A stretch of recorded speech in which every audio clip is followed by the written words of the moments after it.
Hey guys, what's up? How's it going? It's John, and thank you for watching. Before I get started, thank you for turning on your notifications and subscribing. If you're already a subscriber, thank you very much. I appreciate that. This video, I want to do a review and unboxing over a new game that we recently released on the Sega Master System called City Hunter and the Sacred Tribe. This came out about a week ago as of filming this video. Sold out, first batch sold out, same in one night.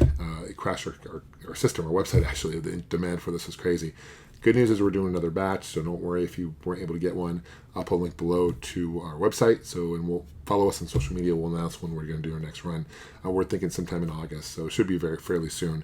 But City Hunter, a lot of people get confused because we have multiple games featuring City Hunter, and in many cases they're different games. So Sacred Tribe we've also ported to the CollectorVision right here. You can see the box art is different. We've done Commodore 64, again, different box art. We've done floppy and cartridge for the Commodore 64. Intellivision, again, different box art. This has got the flop, the fold here. We're also doing a port to the original Game Boy, MSX eventually, and other platforms. So that's the first one in the series. The second City Hunter is Curse of the Mind, which is coming out for modern platforms. I've talked about that before. We're doing we're doing Nintendo Switch, PS4, Xbox One, and Steam. So that should be out in about a month as of filming this video, end of August.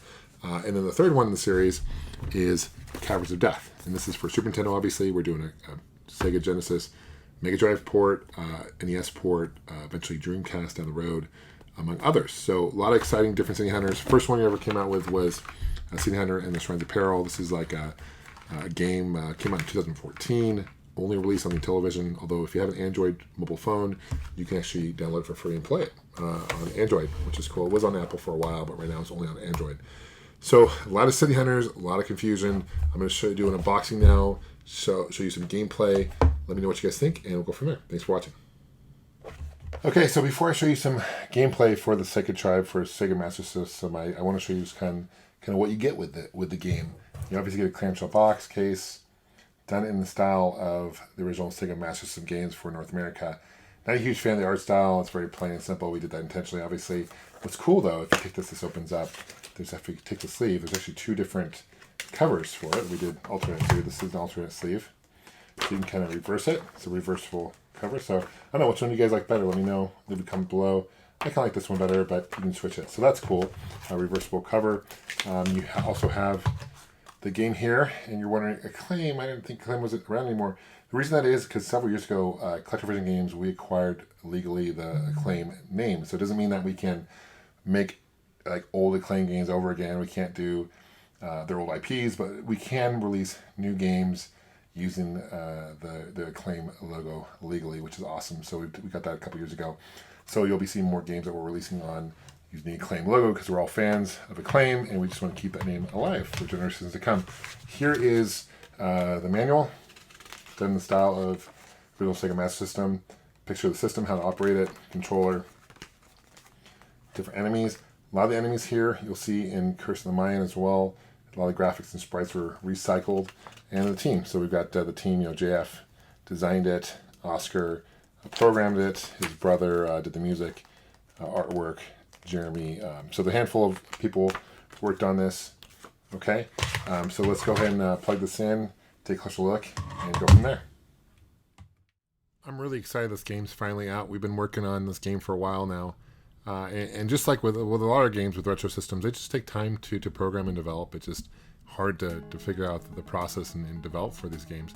This game, as you can see, it says 2017. This game has been done for a couple of years, actually. Here's City Hunter, and this shot right there is directly from our current City Hunter and the Curse of the Mind game coming out for modern platforms, Switch, Xbox One, PS4, Steam. That game is a direct follow-up to this one, so I guess you could say this is a prequel or a prologue leading up to that story. But they're two completely different games. But as I was saying before, the reason this game took so long to produce is because even though the game's been ready for a couple years, it's really hard to find Sega Master System cartridges. There's no mold that we're aware of, so all the sales from this game is going to go towards purchasing a Sega Master System mold because unfortunately, the games that we've made for this, we've had to take really common games that are commonly found for Sega Master System and use those shells, which obviously is not ideal and we hate doing that. The premise of this game is fairly straightforward, right? There's over 100 different screens.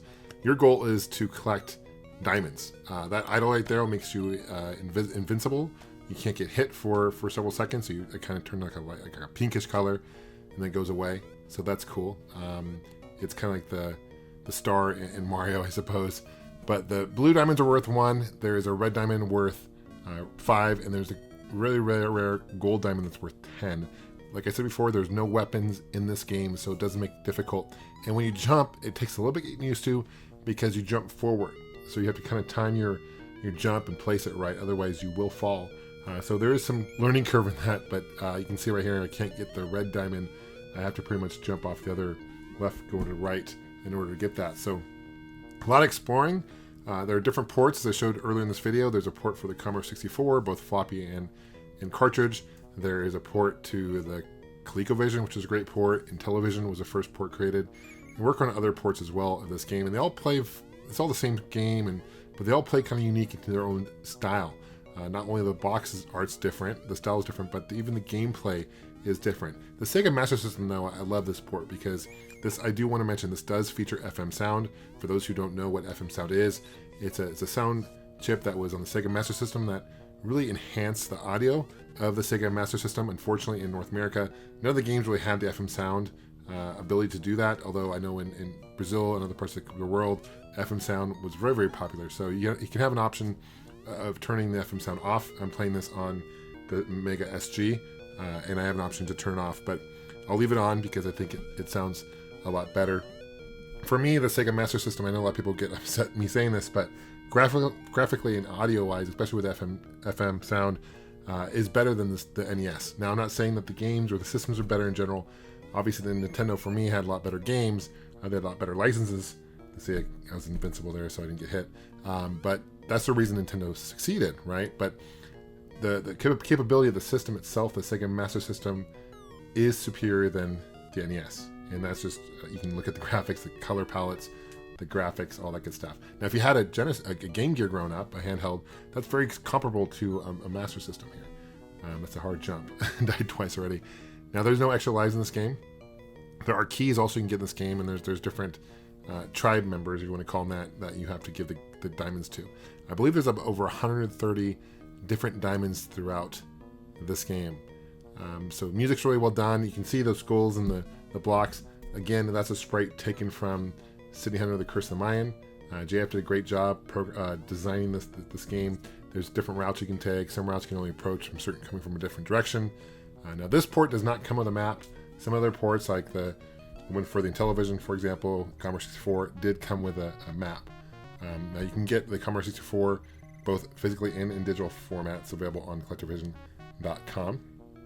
We may eventually release the ROM for this as well. We don't know, but as of now, this is still for sale. We'll be doing a second batch here shortly. But we kind of underestimated the demand for the Sega Master System, to be quite honest with you. I know it was huge in Europe, huge in Brazil, not so much here in North America, but we sold a lot of copies in North America, which is awesome. Here's a trick, you probably got to time this right.